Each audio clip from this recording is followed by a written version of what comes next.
Tjedan koji je iza nas započeo je relativno nemičnim ponedjeljkom, ali već utorak donio je uobičajene verbalne strelice unutar gradske vijećnice.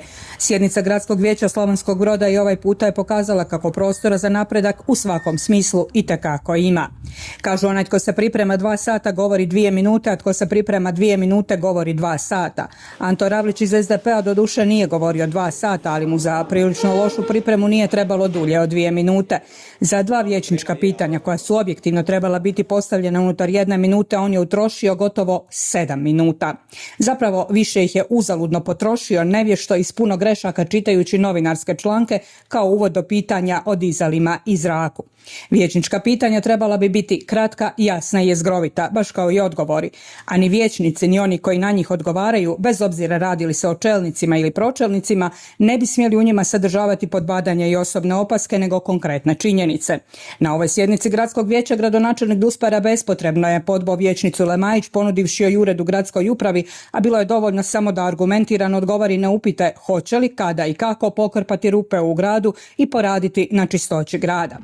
I dok se slažemo kako rupe na kolnicima i stazama treba otklanjati što je moguće prije, isto tako treba priznati da se dio radova odvija i kroz izgradnju i rekonstrukciju istih koja je ovih dana u tijeku.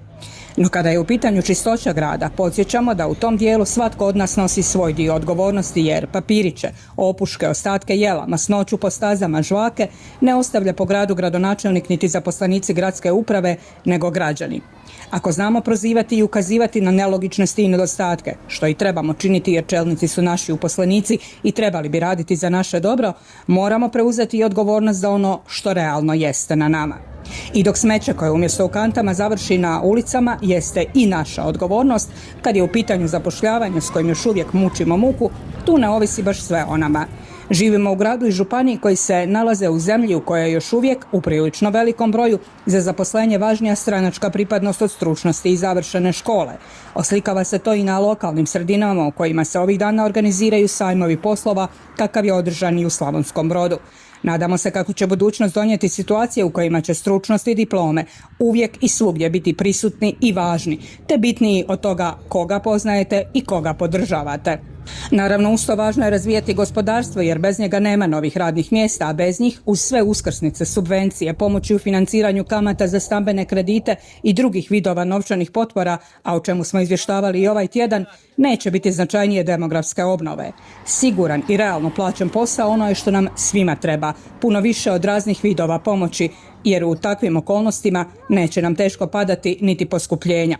A jedno novo najavljeno je ovoga tjedna. Uz druge teleoperatere i Telemah je ovoga tjedna u SMS porukama obavijestio svoje korisnike o 3,7% povećanju cijene svojih usluga.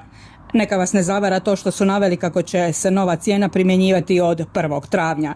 Nije riječ o prvotravanjskoj šali kao što biste na prvu možda pomislili, jer živimo u vremenima kada mnogo toga sliči na šalu, a zapravo je realnost u kojoj, nažalost, uglavnom pokušavamo opstati, barem velika većina nas.